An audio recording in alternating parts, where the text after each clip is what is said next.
Mbak Ega Aprilia, silahkan. Tujuan dibuatnya skripsi itu apa ya, Pak? Tujuan dibuatnya skripsi. Gini Mas Mbak, kalian itu kan nantinya akan lulus dengan predikat Sarjana Manajemen ya, SM. Sarjana itu apa sih sebenarnya? Sarjana itu kan ilmuwan, jadi orang yang menguasai ilmu di bidang tertentu. Nah, kalau sarjana manajemen berarti kan ilmuwan di bidang manajemen. Nah, kalian itu dianggap di mata masyarakat sebagai orang yang punya kompetensi keilmuan di bidang ekonomi manajemen. Terspesifik lagi ke konsentrasi yang kalian pilih itu. Nah, nantinya Mbak Elizabeth Bella ini akan dianggap sebagai pakar manajemen SDM di mata masyarakat. Oleh orang awam gitu, oleh orang di desa, oleh orang di lingkungan kerjanya, kita punya semacam tanggung jawab moral kan untuk membuktikan bahwa aku benar-benar punya kompetensi loh di bidang itu. Nah, salah satunya adalah dengan membuat karya tulis ilmiah di bidang ilmu yang bersangkutan. Nah, itu bisa kalian wujudkan salah satunya melalui skripsi. Skripsi ini kan bukti kalau kita itu memang menguasai kompetensi di ilmu yang kita miliki saat ini. Nah, kalau Mbak Ega Aprilia ini membuat penelitian mengenai kinerja karyawan di PT Kusuma Hadi.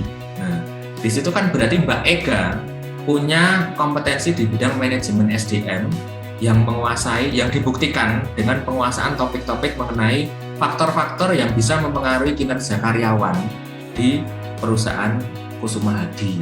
Nah, itu penyebab pertama kenapa kita perlu bikin skripsi, Mas Mbak. Yang kedua adalah yang namanya skripsi itu adalah cara kita untuk mendisiplinkan diri untuk berpikir secara tertib dengan mempertimbangkan data dan fakta yang ada di lapangan.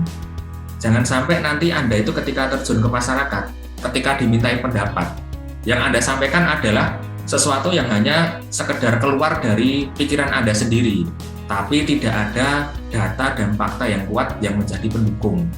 Bisa jadi itu menurutmu benar, tapi belum tentu nanti tidak sesuai dengan apa yang ada di lapangan. Nah, kalau misalkan nantinya Anda semua ini jadi manajer, situasi itu akan lebih genting lagi, Mas Mbak. Karena apa? Anda itu nantinya akan menjadi decision maker di tempat kerja masing-masing. Mungkin nanti tidak menutup kemungkinan Mbak Elizabeth Bella ini jadi HRD-nya Telkomsel. Anda dituntut untuk mengambil keputusan terkait dengan pengembangan karyawan. Bagaimana cara meningkatkan kinerja karyawan supaya setiap tahun itu meningkat. Nah, kalau Anda salah untuk mengambil keputusan, karena Anda tidak punya data dan fakta yang kuat yang bisa Anda kumpulkan, Anda tidak bisa mengolah data dan fakta yang Anda peroleh tadi itu, otomatis keputusan yang Anda ambil itu nantinya benar atau salah, Mbak Elizabeth? Salah, Pak. Iya, karena apa? Kita tidak punya dasar informasi yang kita peroleh untuk mengambil keputusan. Makanya kalau kita bicara informasi itu kan ada beberapa tingkatan ya, Mas Mbak. Ada yang namanya noise. Noise itu adalah semua informasi yang berseliweran di sekitar kita. Jadi kita itu mungkin tahu bahwa kucing tetangga sebelah mengandung, kemudian tetangga depan ini baru bertengkar, tetangga belakang ini baru keterima CPNS, terus rumah yang ada di pojok sana itu baru dibeli, nah, terus tetangga yang di sebelah sana itu mobilnya baru. Itu kan semua informasi yang ada di sekitar kita. Tapi penting ora? Orang penting, itu namanya noise. Tapi ketika semua informasi yang ada ini Anda saring, Anda ambil yang mana yang sesuai dengan kepentingan Anda, nah itu berarti nanti akan menjadi sebuah informasi yang baik. Informasi yang baik itu nantinya akan menjadi dasar Anda untuk mengambil keputusan. Butuh yang namanya wisdom atau kebijaksanaan. Nah, kebijaksanaan Anda dalam pengambilan keputusan inilah yang dilatih dengan cara mengerjakan skripsi seperti ini. Jadi nanti harapan kami ya, mindset Anda ketika kembali ke tempat kerja masing-masing sebagai sarjana manajemen, ya semua pengambilan keputusan kalian itu memang benar-benar bisa dipertanggungjawabkan, baik secara moral, intelektual maupun spiritual.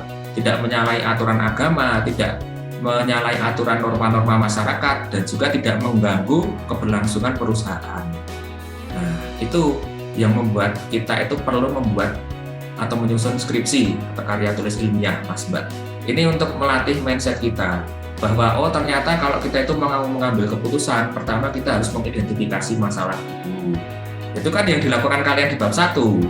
Terus setelah itu kalian mencari informasi-informasi yang relevan, yang sekiranya itu berhubungan dengan pemecahan masalah. Nah, itu kan hubungannya dengan bab 2.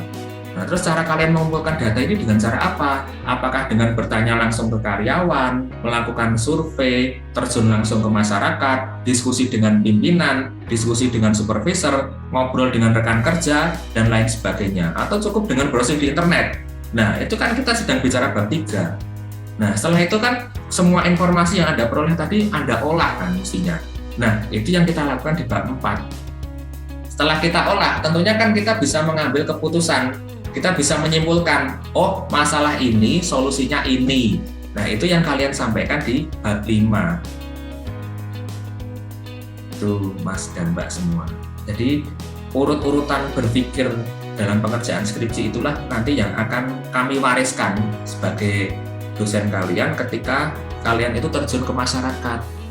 Entah itu nanti sebagai karyawan profesional atau mungkin sebagai wirausahawan. Nah, apa wirausahawan ya, keputusan bisnis itu kan akan berdampak langsung ke nasib kalian, bisnis yang kalian kelola. Kalau salah mengambil keputusan bisnis kan yang rugi bisnis kalian sendiri. Kalau ikut orang lain di perusahaan besar, salah mengambil keputusan di perusahaan kan nanti dampaknya bisa menimpa karyawan-karyawan lainnya. Apalagi kalau posisi Anda sudah di atas. Nah, itu ada tanggung jawab moral yang besar di situ. Itu yang ingin kami latih ke kalian dari sekarang. Jadi sebenarnya kalau mahasiswa kok materi di semester 1, mahasiswa semester 5 ya seperti kalian ini, materi di semester 1 lupa. Misalkan kemarin di semester 1 bahas apa, bahasa Indonesia, PPKN, pengantar manajemen, ya nggak apa-apa, wajar-wajar aja. Tapi kan minimal ada 1-2 hal informasi yang berbekas, yang mengendap di pikiran kalian nantinya, yang itu mungkin suatu saat bisa kalian gunakan informasi itu. Oh, ketika Anda diangkat sebagai manajer, mungkin nanti Mas Aditya Rimbawan diangkat sebagai manajer HRD di tempat kerjanya. Oh, manajer ya, tugas manajer itu apa sih? Oh, aku ingat dan diajari Pak Pur, ada POAC, Planning, Organizing, Updating, dan Controlling. Berarti hal pertama yang harus saya lakukan adalah bikin proker terkait dengan 4 hal itu. Nah, ini kan tinggalan-tinggalan sekolah kuliah. Itulah yang nantinya diharapkan bisa membedakan kalian dengan lulusan-lulusan program studi yang lain maupun lulusan dari jenjang pendidikan yang ada di bawah kalian. Makanya ketika kita bicara konteks pengusaha ya, pengusaha itu kadang beberapa yang berpikir pendidikan itu nggak penting. Nyatanya kan ada banyak lulusan SD yang sekarang itu sukses berwirausaha. Tapi kita lihat dong, berapa banyak sih kegagalan yang dia alami. Kalau kegagalan itu kita pelajari sebagai seorang sarjana S1, tentunya kan kita bisa mengantisipasi. Mungkin orang lain yang trial and error itu mengalami 10 kali percobaan baru sukses. Tapi kalian dengan bekal ilmu yang kalian miliki saat ini, harusnya mungkin trial dan errornya cukup dengan 2-3 kali. Nah, itu kan berarti efektif dan efisien untuk pencapaian tujuan kalian nantinya.